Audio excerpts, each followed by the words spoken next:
J'aimerais saluer d'abord la présence de quelques vedettes du film qui sont ici ce soir.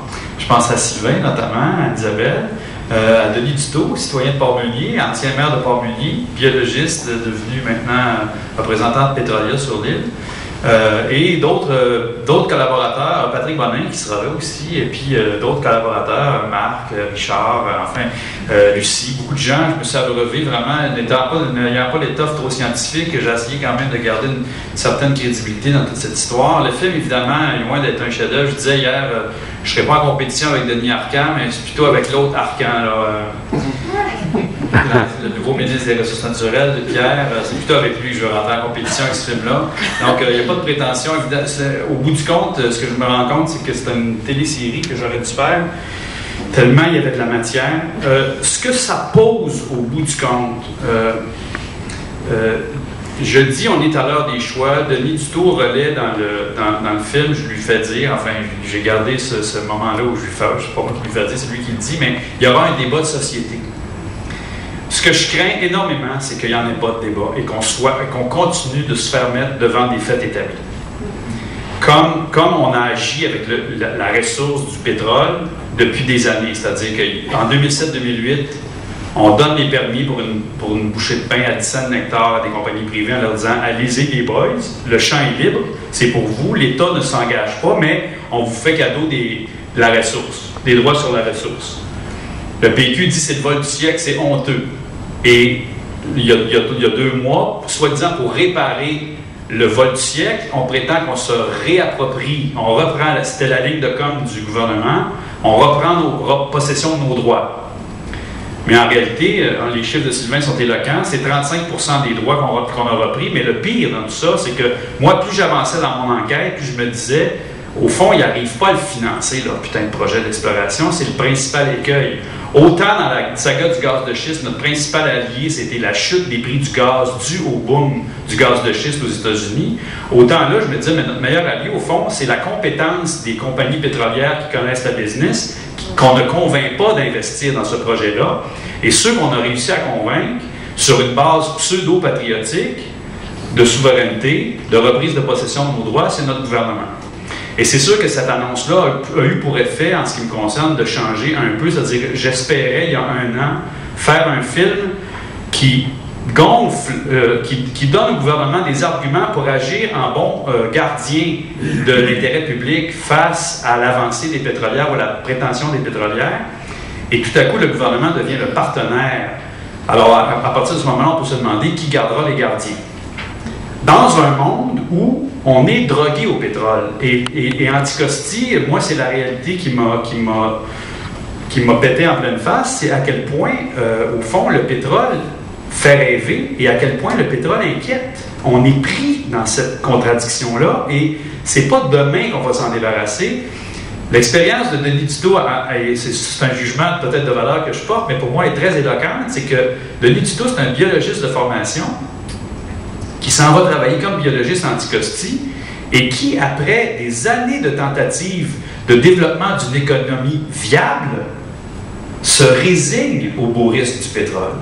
Et sur l'île, on a la moitié de la population qui se dit, ben, c'est sûr que ça nous inquiète, mais oui, si c'est bien fait. Donc, on va accepter le projet si c'est bien fait. Sur quelle base, sur quelle garantie, sur quelle rigueur? Bien là, ça va être la machine à propagande qui va achever probablement de convaincre un certain nombre d'esprits. Et on le sait, vous le savez, on l'a vécu dans la saga du gaz de schiste, votre contribution, les scientifiques, est impérative, est extrêmement importante. Et Denis, là, je le prends à partie parce qu'il est là, puis c'est intéressant, ça serait peut-être même intéressant de l'entendre, mais il a un peu choisi de gauler dans les 2 buts en même temps. C'est-à-dire que là, il se trouve, bon, bien sûr, on sait qui le rémunère.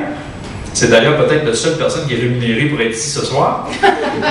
Mais par ailleurs, je ne doute pas de sa bonne volonté et de sa bonne foi dans cette c'est-à-dire qu'au bout d'années de tentatives, la situation d'Anticosti est extrême, mais elle est extrêmement révélatrice de ce qu'on vit tous. On est tous citoyens d'Anticosti parce qu'on est tous pognés avec le même problème. Je ne suis pas venu en char aujourd'hui, mais j'aurais très bien pu venir en brûlant ma dose de pétrole. On est tous complices dans le crime.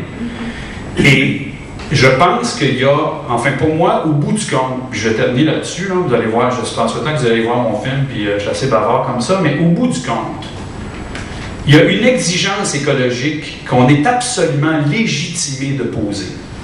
Que des pays comme le Danemark, comme la Suède, se posent avec beaucoup plus de rigueur que le Québec, et on pourrait être exemplaire, et on ne l'est pas.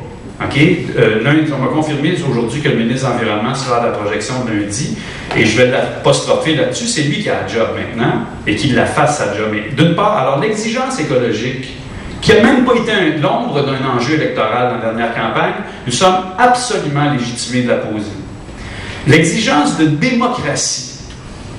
On a fondé notre modernité énergétique il y a 50 ans suite à un extraordinaire effort de volonté politique incarné par René Lévesque, qui est parti avec son tableau et sa craie pour faire la preuve que le deal allait être bon pour tout le monde. Et une fois qu'il a convaincu les gens, on en a appelé aux urnes, à la sanction du peuple pour bénir ce projet-là. Et on a fondé notre modernité énergétique sur deux valeurs fondamentales, le partage de la richesse et une énergie propre. Et on est loin de ça aujourd'hui. Donc, il y a une exigence de démocratie qu'on est absolument légitimé de poser. Et au bout du compte, je pense que ce que nous devons demander au gouvernement actuel, c'est un plan. Le Québec, le monde entier, notre civilisation, à terme, on est condamné à se sortir du pétrole. Il y a des pays civilisés avancés, je cite le Danemark et la Suède, qui se sont donné des plans crédibles, non pas pour se débarrasser du pétrole dans 2 ans, là, mais pour avancer dans cette direction-là de façon rigoureuse. Au Danemark, là, on a appelé la classe des ingénieurs à faire le maximum pour que le Danemark puisse s'affranchir de sa dépendance aux hydrocarbures au maximum. Ce qui ne les empêche pas, par ailleurs, de driller et d'exploiter le gaz de schiste, c'est un autre débat. Mais donc, je pense que cette nécessité de se doter d'un plan, ça doit devenir un cheval de bataille qui ne soit pas que l'apanage de Québec solidaire. Parce que hier matin, Bernard Landry est au visionnement critique du film, au visionnement de presse, et quand je lui soumets l'exigence de démocratie, il me répond que les 3 partis politiques principaux s'entendent sur le fait qu'il faut aller exploiter le pétrole anticosti, et donc la démocratie a parlé. Et c'est honteux d'assister à ce genre de raccourci, et ils ont les médias, ils ont la machine à propagande, on a vu la façon avec laquelle ils ont avancé depuis janvier. L'été dernier, on assistait à la machine de Petrolia qui nous convainquait avec les violons que c'était du bon pétrole d'ici, oui papa, oui ma chérie. Et donc, on n'a pas fini d'assister à cette entreprise de convaincre. J'étais à du Trisac ce midi. Du Trisac, je le cite à peu près in texto, mais s'il faut sacrifier Anticosti, le monde qui vit là, pour régler nos problèmes de finances publiques, payer notre éducation, notre système de santé, allons-y. Et il y a beaucoup de gens pour croire que c'est ça qui est le deal, que c'est ça qui est le projet présentement. Il y a énormément de désinformation. Alors souhaitons qu'on aura le courage de la vérité, puis on aura le courage d'un bon consensus, d'un bon contrat social